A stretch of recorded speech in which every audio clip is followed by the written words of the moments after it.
Somebody in D.C. was feeding you guys quite a story prior to the bailout, a story that if we didn't do this, we were going to see something on the scale of the Depression.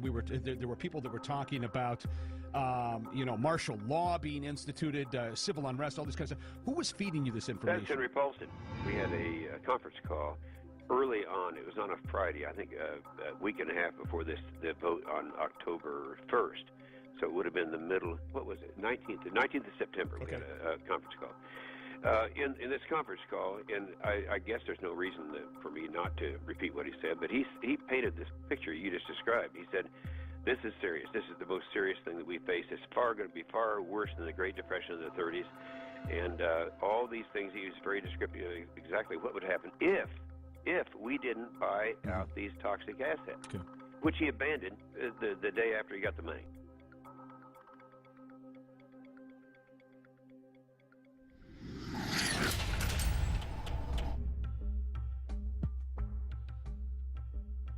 Okay, here's our top story. Obama signed this 7 days ago on January 11th, 2010. And I spent a few days reading over it, checking the U.S. code, checking the laws that it mentions, and it ties into Presidential Decision Directive 51, signed by Bush.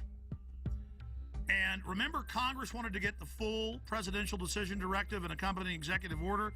Would be prudent to have a plan to provide for the continuity of government and the rule of law in case of a devastating terrorist attack. The Bush administration tells us they have such a plan. But now they've denied the entire Homeland Security Committee of the United States House of Representatives. And Bush declared national security and wouldn't even let Homeland Security Committee, which is supposedly co-equal with the president, wouldn't even let them have access to it. But the cover sheet stated that for any emergency, including economic, anywhere in the world, that the executive is over the legislative and judicial, over the courts, over the Congress, which is unconstitutional. It's supposed to have separation of powers. The people aren't supposed to be divided, what the government always tries to do. The government's supposed to be divided so that you can't ever get a dictatorship. Well, this is what the founders said. This is what America is. It's why we love the Declaration of Independence and the Constitution and the Bill of Rights. So President Bush signed this national security directive. And it says the continuity of government program will enhance the credibility of our national security posture and enable more rapid, effective response and recovery. And it goes on. The catastrophic emergency means any incident, regardless of location in the world, that results in extraordinary levels of mass casualties, damages, or disruption severely affecting the U.S. population, infrastructure, environment, economy, or government functions. And under this, the president is over the governors, he's over the legislatures of the states, he's over the Congress, and Congress has no authority. And then Congress asked for the full secret document, and it's still classified to this day. Obama has continued breaking his promise of transparency and has not released the full text of this, another memorandum. Connected into this is his new announcement. His new announcement. He is creating, with this executive order titled Establishment of the Council of Governors, it says here in the document that they are taking the governors, the states, the police forces, everything under the control of NORTHCOM, that's the Pentagon, and Homeland Security. But don't worry, the states have their say. The president is going to appoint the 10 members, 5 governors from the Republican and 5 governors from the Democrats. Kind of like Bush called the 9/11 Commission independent when he appointed it, or Janet Reno appointed her own Waco investigation team. This would be like Hitler appointing his own Nuremberg judges. I mean, or Al Capone at his own court case.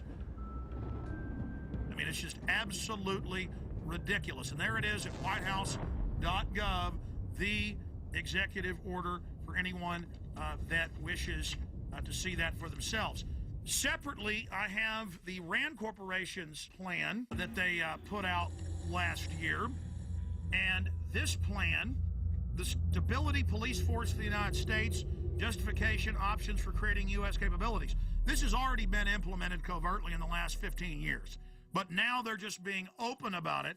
And it has all the maps here of how Stability Police Force headquarters to run your local city, They have systems for medium-sized police forces, large police forces. They have the stability unit for small police units. Again, Communist Russia had this. Communist China has this. Russian news is freaking out, saying America gets its own Politburo. On the Richter scale of tyranny, this is about a 10. And it goes back, because now all these conservative groups are going, oh my gosh, it's martial law. Oh my gosh, Obama's having a big power grab. And yes, he is. But Obama is just the teleprompter reading minion or frontman, just like Bush was. He's just better than Bush was at it. It is the system that's doing this. Big central banks threatened martial law in early October of 2008. Give the trillions, not 700 billion, but trillions of dollars. The overriding issue is we are under martial law right now. In 1986, under Rex 84, they opened 12 secret Army camps to test if they could keep them secret while they held federal. Now they hold state prisoners as well. Federal prisoners would then be given a few years off their sentence if they agreed to not tell family about it and to go to the labor camps. It is a labor camp, and under the revised military rules, it allows any U.S. citizens to be put in it under forced labor. Here is the Civilian Inmate Labor Camp Program, Army Regulation 210-35. It's exactly 30 pages long. I suggest you Google Civilian Inmate Labor Camp Program. Even if you don't have a computer, go to the library. This is important. Now, this is the big piece of news. This is to establish setting up prison labor camps, negotiations with correctional systems representatives to establish prison camps, governing criteria, civilian inmate labor camps, policy statement, governing provisions for operating civilian inmate prison camps on Army installations, procedures for establishing a civilian inmate prison camp on Army installations, infrastructure, inter-service, interagency, and interdepartmental support agreements, working with local police at the FEMA camps. In 2002, I published my book, Descent into Tyranny. I've been covering it since 97 when it was declassified, but I put it in my book, Descent into Tyranny. This sucker was set up in 1986 at 12 camps. It's since doubled to 24.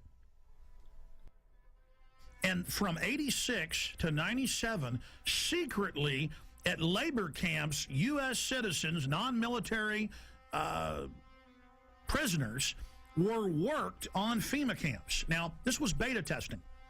They would tell them, you'll be given leniency and only serve half your sentence if you agree to labor. The minute you don't, you'll be sent back on these military bases, but you can't tell anybody national security. See, they were testing, can we keep camps secret from local police or get them to work with us? Can we keep camps secret from the media? So for 11 years, they kept this sucker secret. Reagan, Bush, Clinton. And then Clinton declassifies it and says it's a good thing in 97, and they double the number. We had secret copies of this when I first got on air in about 95, 96, with just the cover sheet of it, and people made fun of us and didn't believe it. Then it was declassified. This is from Army.mil. So here it is, the big kahuna. This is just one section of these, training the troops, training the infrastructure, creating the larger cadres to expand the archipelago of gulags.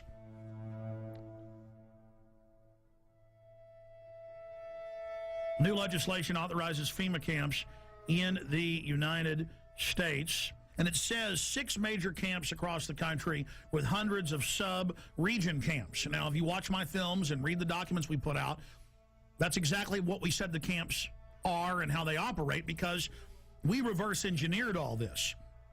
The camps are already built.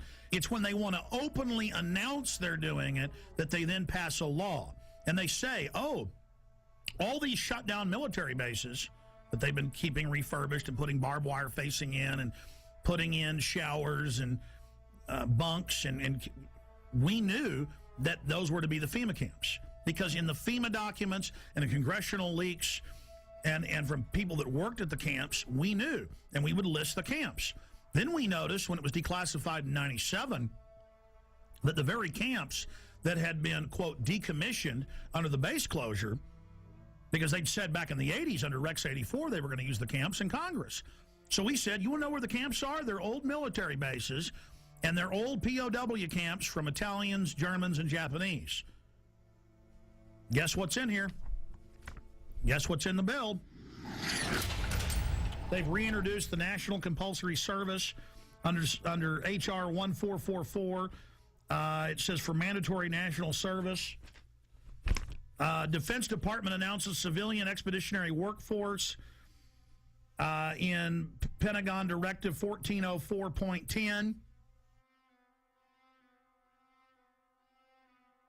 It says management retains the authority to direct and assign civilian employees either voluntarily or involuntarily or on an unexpected basis to accomplish DOD mission. So see, they're saying they're going to create a 7 million man. That was in the New York Times. The Congress said. I kept saying 1 million because Obama said as big as our army, as big as the military. That'd be 1 million people. They say 7 million now